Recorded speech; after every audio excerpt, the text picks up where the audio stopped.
Hey 4xe fans, well, it's recall time. If you haven't heard about the recall, the B9A recall on the Wrangler 4xe, there is a recall. It's over 32,000 Wrangler 4xe's in the United States, and then an additional 10,000 outside of the US, or something in that area. I don't know the exact figures, but so there's over 42,000 of these that have been recalled, and just found out this morning mine is on the list. If you have heard of the recall and you've gone to the NHTSA or Mopar websites and checked your VIN and nothing was there about the B9A recall, go and check it again. This is as of November 30th. And, earlier when that was first announced, you could go to both websites. My Jeep did not show up on anything. And in the Jeep 4xe fans Facebook group, I posted a question this morning, and I posted a question earlier. I don't know if that was late last week or early this week, and nobody was seeing anything about their Jeep being on a list. But I posted that question again this morning after some of the admins in the Facebook group saw that the NHTSA website was updated, and I saw that mine was on the list now. We posed that question again this morning, and sure enough, it's somewhere around a third of all the members, I think. I haven't gone and quantified that, but it seems like about a third of our members, and we've got over 20,000 members in that Facebook group, are saying that they're on the list now. And I don't know if my math is right. I have wildly speculated, just based on the trajectory of the numbers we knew months ago. I've been guessing that around 100,000 Wrangler 4xe's are now on the road, or somewhere in that neighborhood. I don't know if I'm right about that. And so if 32,000 in the US have been recalled, that's about a third of them. And at 20,000, I guess we could run a more scientific poll. I'm just basing that off of comments that people have left. But it just seems like there are quite a few, actually. That's a lot of Jeeps to be in a recall. I have not called my dealership directly yet, but what I'm hearing from other people is that if you call the dealership, there is no fix yet. There's some sort of flash they have to do. This is all information that's available if you go online and you read the release from Stellantis. This is nothing insider or anything, but it's some sort of flash they have to do, and they're looking for some sort of error during that flash. And if they find that flash, then or find that whatever that issue is, that error during that flash, then they know your Jeep has that issue.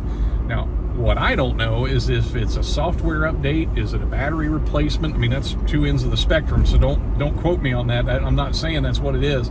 I don't know what the fix is, but Jeep is expecting less than 1% of Jeeps or 4xe's to have that issue. So it's not a lot, but what they are advising, and I wasn't really taking this too serious, but we probably should.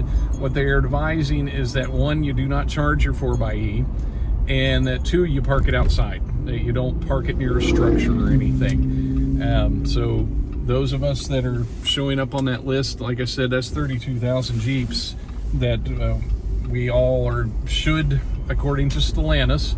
I don't think this is a panic situation, by the way, but we should, according to Stellantis, not charge it and park it outside. So there's the information as I know it. I don't want to convey anything inaccurate, so please go to the Stellantis announcement. If you Google Jeep Wrangler 4xe recall, at this point it's everywhere, and you can make your way. You can find your way to the Stellantis original announcement. Stellantis. I don't know if I pronounced that right. I hope I'm not being stupid in that. But if you go to their original release, which is pretty easy to find, you can get all the details. But what they are advising: don't plug them in, don't charge them, and park them away from any structure. So yes, it is still a hybrid vehicle. That battery is still going to be involved. If you're not plugging it in and you're just running it in hybrid mode, it is still a hybrid, and the electric portion is still going to be there. So you're still getting the advantage of that hybrid system, but yes, you're going to be using more gas in the meantime, and it's probably just best to err on the side of caution. if you go out and search, there have been 8 fires in the Wrangler 4xEs, and all 8 of those have been attributed to off-gassing scenarios and all that stuff. Earlier this year, we heard about the first one in Colorado, and some of us were questioning if that was really, did that really have something to do with the battery, or was there something else going on?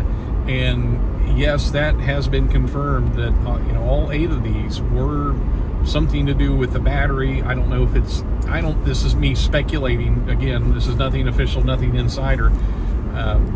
Is it something to do with the thermal management software that's not doing what it's supposed to do, and allowing for a thermal runaway scenario? I don't know. They're not going to tell us what that is. That creates liabilities for them, and I'm sure Stellantis lawyers, Jeep lawyers, Mopar, whoever, I'm sure they spent hours on each sentence in that release.